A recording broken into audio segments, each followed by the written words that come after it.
Imagine an athlete who trains hard, breaks records, and rises through the ranks, only to suddenly hit a wall, an insurmountable wall. No matter how much more they train, no matter how much more they persevere, they just can't reach that next level. This is what economists call the middle income trap. Good afternoon, everyone. Pleasure to meet you today. My name is Raymond Hawi Pisono. I come from class 11A, absent number 16.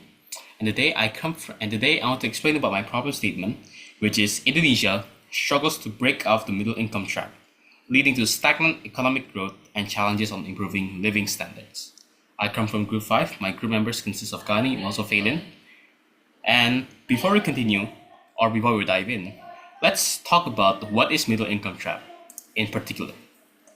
So the context that I have included today is introduction, the problem of Indonesia, because this is regarding Indonesia's middle income trap, its political relevance, Indonesia itself, like the economic growth, its solution, how feasible it is to be able to be solved in the next upcoming years, the central concern, and also the conclusion. Right. So, what is middle income trap?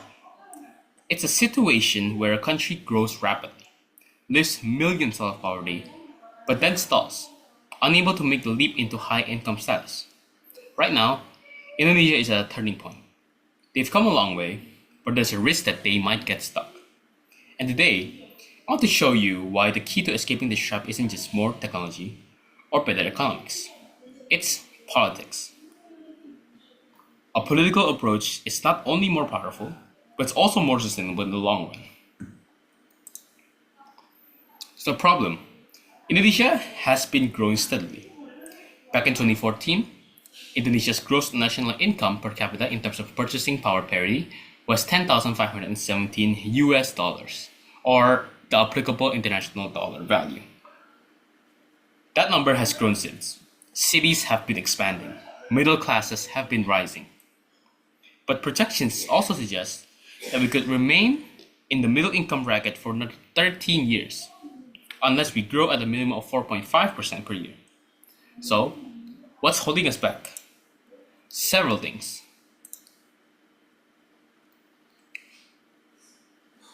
So, ones that have been holding us back are rising wages.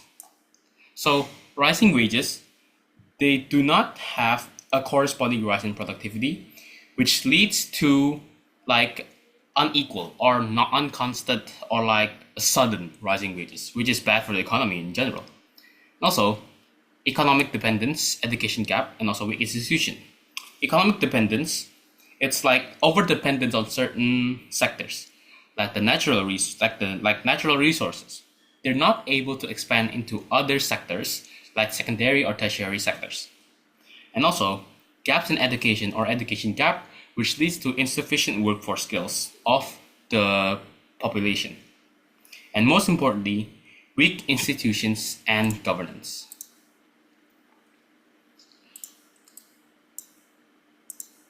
Next. So, let's move on to Indonesia's economic growth. Reports estimate that Indonesia's economy will grow within the range of 5 to 5.1%. This is by World Bank, IMF, and also ADB. These are top-tier global financial institutions, known for their economic forecasting and also policy guidance. They're used by governments, investors, and also academics worldwide. Based on my evaluation, these three sources are very, very credible. Their growth forecasts are backed by deep research and also international expertise. BPS, or Statistics Indonesia, records Indonesia's ICOR at 6.33% in 2023. ICOR rates, however, in Malaysia, Thailand, and Vietnam, and also Philippines, were notably lower at 4.5%, 4.4%, 4.6%, and also 3.7%, according to CNBC Indonesia. Now, this is Indonesia's official statistics agency, the primary and legally authorized source for national economic, social, and demographic data. Data from CNBC and BPS are considered official and are used by ministries, researchers, and businesses alike. July 2024, 98.9% of Indonesia's population have savings of less than 100 million rupiah. That's an approximate of 580 million depositors. For the record, 1.1% of the population, based on this, holds savings of more than 100 million rupiah, or just 100 million rupiah in the exact number. Moreover, there's also a total state loss due to corruption in 2023, which amounts to 56 trillion rupiah, with only 7.3 trillion which are recovered by the government.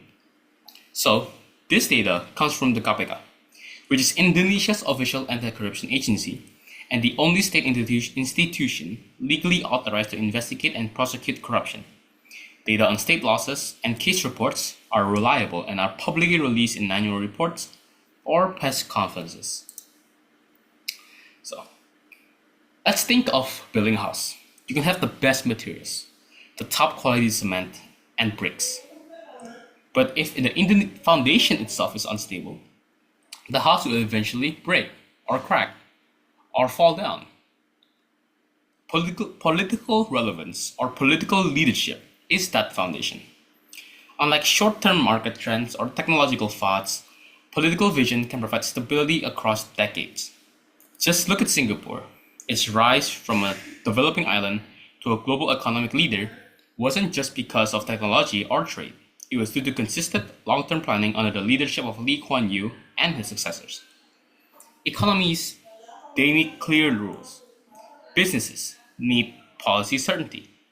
Investors need trust that today's rules won't change tomorrow or the day after. And only strong political systems can provide that.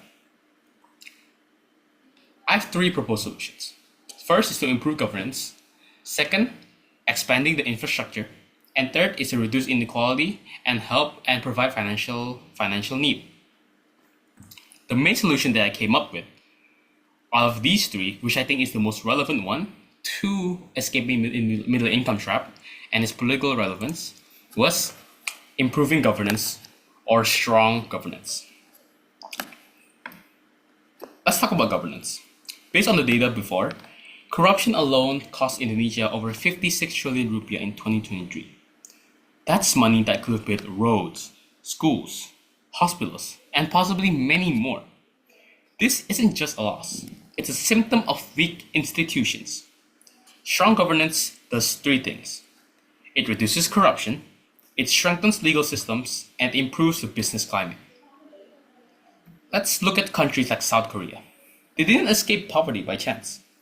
In the 80s, they implemented wide-ranging political reforms, fighting corruption, improving public institutions, and creates a fair legal system. The result? A huge, massive economic transformation.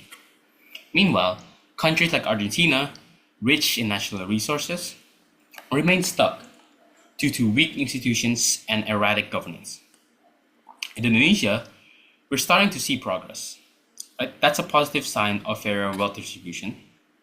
A Gini ratio, which helps to measure income inequality, dropped to 37.9% in 2024. If we want to attract more investment, protect workers, and ensure fair competition, we must build trust in our institutions. And that begins with political will. Let's be clear. Economic growth must benefit everyone, not just the elite. And that's where political leadership plays a vital role.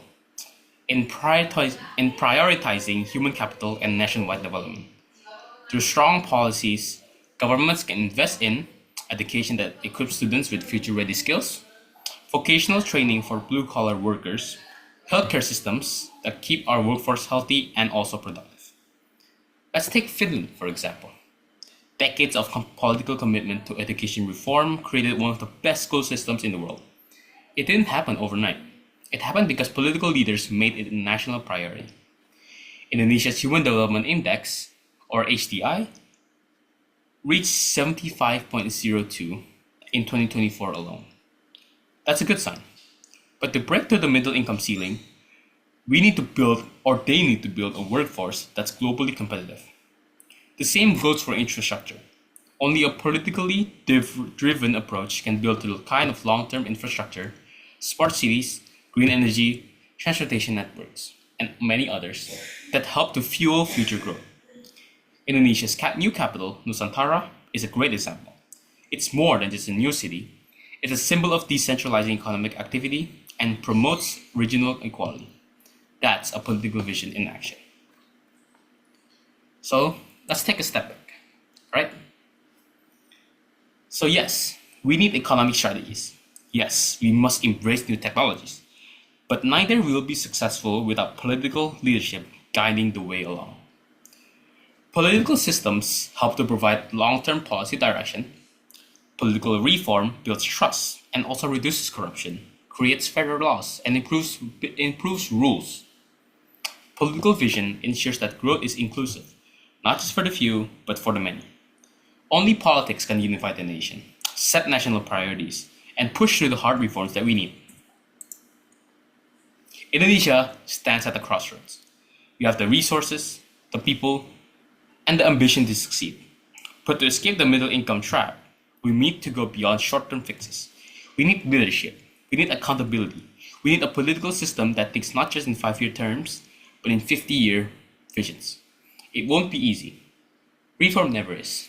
But I believe that through hard work and perseverance, Indonesia will be able to achieve the goals set for themselves in the next 5, 10, and even 100 years later. That's all for my presentation today. I want to thank you all for listening and hope that this presentation was clear enough and it will be helpful in helping to solve the Indonesian middle income trap. Thank you. That's all.